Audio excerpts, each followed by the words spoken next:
case. So.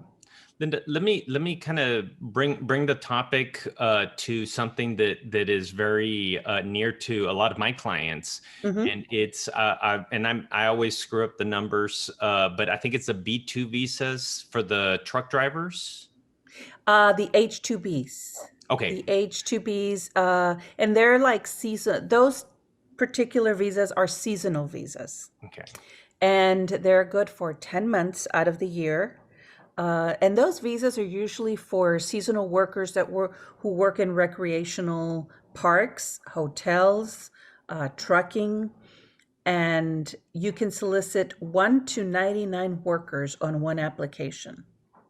It's okay. the I-129 application. And let's say the company, the trucking company, or the hotel needs 50 workers for 10 months. So we apply, we get the 50 workers, they come inside the United States with their work visa, work, and then at the 10 months, they have to leave and reapply the following year.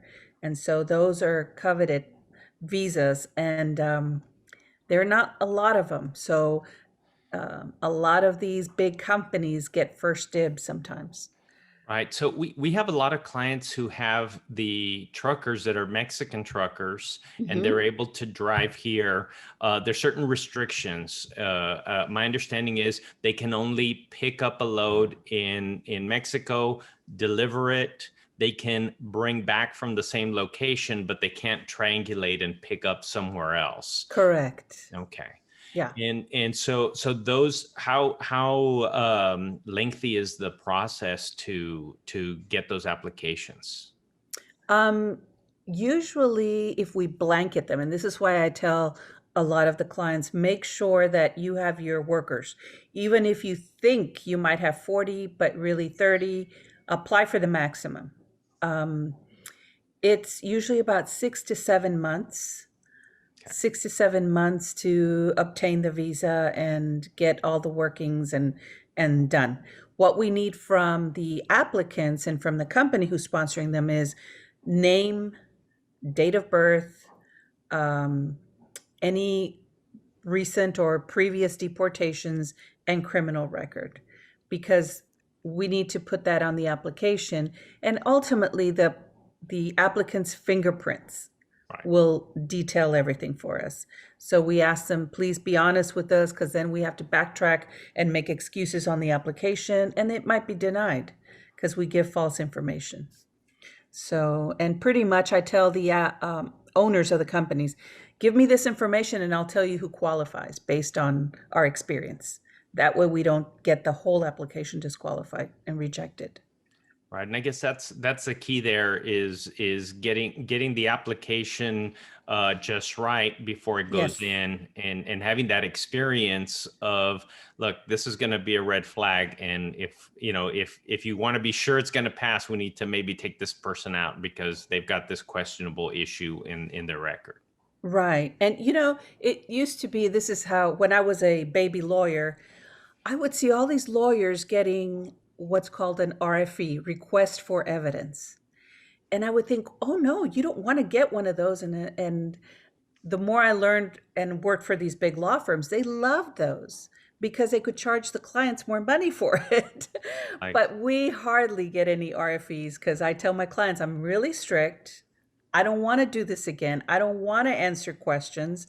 And so we hardly get any RFEs. And I'm glad for that because it saves the client time and money, and it saves me time and money that I can do other things with and other clients. it So makes it seem like you're selling blinker fluid.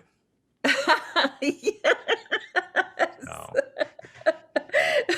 Something like that, yeah. yeah.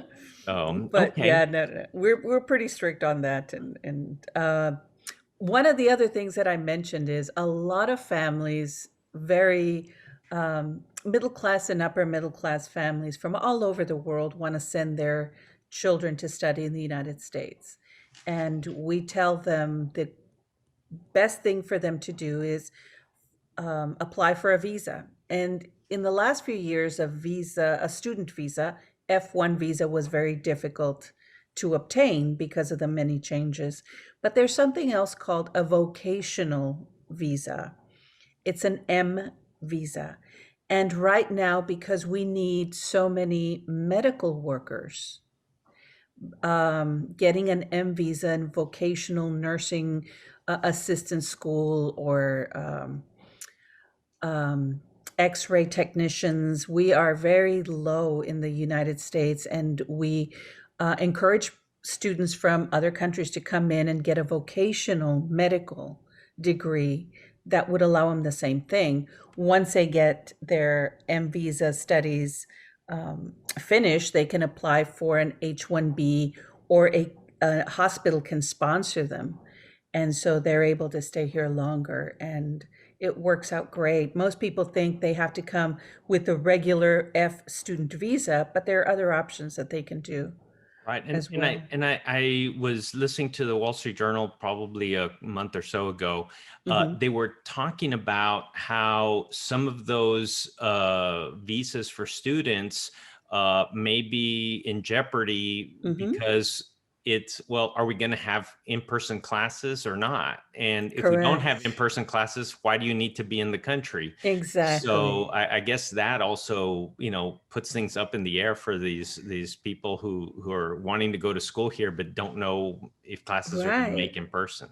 Exactly. And those are for students who are not studying STEM, science, technology, engineering, and medicine. So for those students who are studying STEM, they still need to come to the United States, and they have the best chance of not only going to school, but getting a worker visa that leads to a green card. So it works out. You just have to strategize and coordinate it just right with respect to, sometimes it's like playing chess. You Right. got to be two steps ahead. So Right. I can imagine, I'm sorry, Okay. but I can imagine these are details that you really need to kind of, find out about. So when you meet a client, Hmm. how much, do you have, I guess, like your strategy to get as much information as possible so that way you can develop your strategy for this person? Yeah, that's a great question. We have a two-page intake sheet. Okay. And from that intake sheet, I know a lot of lawyers have 6, 8 pages, but I've, you know, uh, So, lessened it to 2 pages and I'll tell you where. why it helps you to have 2 pages, because if you give them six, they never will turn it in. Exactly. But on those 2 pages, it's exactly what I need to look at in order to say, okay, not eligible for this, eligible for this. And it's quick. Even my staff now can look at that and say, okay, this is a business visa or no visa at Right. all. Yeah. And so It's almost it's like worked putting a out. pair of specific glasses on. When Correct. you look at the page with the glasses on, you're like, woo, you can hone in on your strategy, right? Right. Yes. And it works out perfect. Even with the business visas, 2 pages, I will find out what it is that they need, and we move faster that way. So it works out. Cool. Yeah. And so that's one of the keys is the efficiency. And I guess, as you get older, less is better, you know? You Mhm. write less, that's, get to the point. Even my briefs, they're 5 pages to 15 pages max. Get to the point. I think Uh, I heard somewhere, and I've heard it from a few different sources, where it said, if I sent you a 2 page letter, but if I had had more time, I would have gotten it down to 1 page. yes. Tell me, get to the point, get to the specifics. Sort of like when kids ask you, Mom, can I have this? Get to the point. What do you need? Time's a wasting. So yeah, but it's an enjoyable job. I mean, I really enjoy practicing immigration. I don't think I could practice anything else. I've looked into other things, and I just, it's Yeah, you some found your people, niche. yeah, some people fit exactly where they're supposed to be, and it's great. I've enjoyed it in these all these years. At some point, um, it becomes routine. So it's nice that these administrations come in and set you on fire and set you on your feet there for a little bit.